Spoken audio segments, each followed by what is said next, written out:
Don't give mock tests. You are doing it the wrong way. You are making this mistake. Hi guys, welcome back to my YouTube channel और आज मैं आपको बताने वाली हूँ why you shouldn't give mock test this way. तो आज की वीडियो बहुत ज़्यादा इंपॉर्टेंट होने वाली है। सबको पता है टाइम बहुत कम है, इसीलिए ज़्यादा टाइम वेस्ट नहीं करते हैं और जल्दी से शुरू करते हैं कि आपको मॉक टेस्ट कैसे देने चाहिए, क्यों देने चाहिए और क्या गलतियां आपको अवॉइड करनी चाहिए। सबसे पहले आपको ये समझना बहुत ज़्यादा ज़रूरी है कि आप अपना टाइम वेस्ट कर रहे हो अगर आप मॉक टेस्ट इस तरीके से दे रहे हो। किस तरीके से दे रहे हो? मॉक टेस्ट जब आप देते हो तो उसका मेन पर्पस ये है कि आपको पता चले कि आपकी क्या गलती है, आपके वीक एरियाज क्या है, कहाँ आप सिली मिस्टेक करते हो, आपको OMR कैसे पेपर में भरनी है, आपको 3 घंटे बैठ के कैसे स्ट्रेसफुल एनवायरनमेंट में भी एग्जाम देना है, कैसे चीज़ों को रिकॉल करना है और कैसे आपको कम से कम सिली मिस्टेक्स करनी है, प्रॉपरली अपने पेपर को अटेम्प्ट करना है। ये मेन पर्पस है आपके मॉक टेस्ट देने का। पर अगर आप मॉक टेस्ट दे रहे हो कि आपने कोई भी टेस्ट दिया और उसके बाद आपका कुछ भी स्कोर आया, या तो वो एक अच्छा स्कोर था 600 आ गया, या फिर एक बेकार स्कोर था, अच्छा स्कोर नहीं था 300 था 250 था, उससे आप या तो निराश हो गए या फिर आप बहुत ज्यादा एक्साइटेड हो गए या ओवर कॉन्फिडेंट हो गए।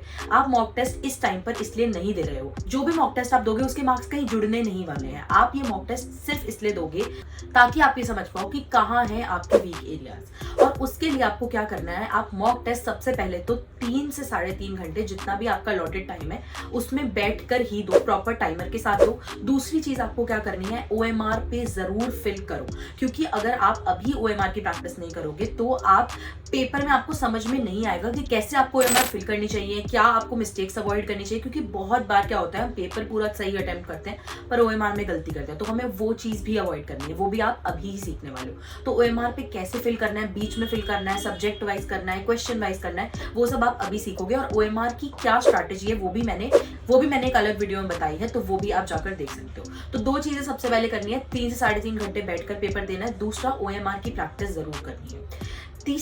तीसरी और सबसे इंपॉर्टेंट चीज, जब आपका मॉक टेस्ट खत्म हो जाए, स्कोर आपका कुछ भी आया हो, चाहे वो ज्यादा हो चाहे वो कम हो, हमें मेन जो हमारा पर्पस है वो ये है कि हम गलतियां सीखें, हम ये देखें हमने गलतियां कहाँ की है। तो आपको बैठकर वो सारी गलतियां देखनी है, वो क्वेश्चंस देखने हैं जो आपके गलत हुए हैं। उसके साथ साथ आपको एक चीज करनी है, वो क्वेश्चंस आप ना जब पेपर कर रहे हो तो कोई आपको क्वेश्चन ऐसा लग रहा है जहां आप तुक्का मार रहे हो या जहां आप एक चांस ले रहे हो, उस क्वेश्चन को ना आप एक अलग पेन से टिक करो या उसको सर्कल कर लो पेपर करते करते, ताकि जब आप पेपर एनालाइज करो तो आपको समझ आए कि ये क्वेश्चन मैंने तुक्के से मेरे ठीक हो गए।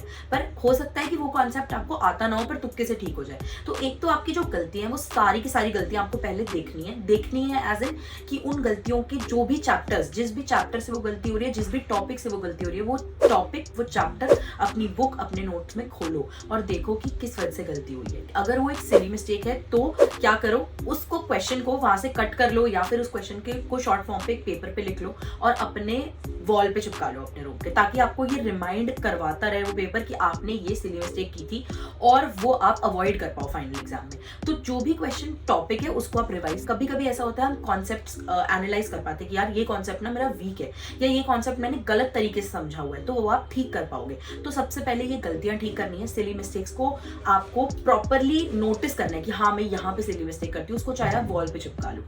और जितने भी क्वेश्चंस आपके तुक्के से भी ठीक हुए ना उसको भी एक बार रीड करो। देखो, मॉक टेस्ट अगर आप एनालाइज नहीं करोगे तो आपके जो 3 घंटे आपने मॉक टेस्ट की प्रैक्टिस करी है ना, वो भी आप टाइम वेस्ट कर रहे हो। आप 1 घंटा लगाओ, 1.5 घंटा लगाओ, लेकिन वो मॉक टेस्ट को एनालाइज करो और इतने अच्छे से एनालाइज करो कि आपको उसके बाद अगर आप मॉक टेस्ट फाड़ के भी फेंक दो ना, आपको कोई फर्क ना पड़े। आप पूरा उसको बिल्कुल एकदम उसका निचोड़ निकाल लो कि भाई मॉक टेस्ट दिया है ना, तो उसके हर एक क्वेश्चन आपको पता होना चाहिए कि कहाँ आपने क्या गलत किया है, क्या आपकी सिली मिस्टेक है। दूसरी सबसे इंपॉर्टेंट चीज जो मैं बिलीव करती हूँ कि there should be a right balance between revision and giving mock test. ऐसा मत करना कि अपने आप को इतना ओवरलोड कर लो कि दिन में आप एक दिन में बहुत सारे टेस्ट दो, क्योंकि उससे आपका कहीं ना कहीं रिविजन हैम्पर होगा। आपको मॉक टेस्ट देने हैं, लिमिटेड देने हैं, अच्छे मॉक टेस्ट देने हैं। बहुत सारे इंटरनेट पे बहुत जगह पर आपको फ्री में बहुत सारे मॉक टेस्ट मिलेंगे, बट उनका कोई फायदा नहीं है। जो भी मॉक टेस्ट दो, कोशिश करो वो ऐसा मॉक टेस्ट हो जो नीट से मिलता जुलता हो।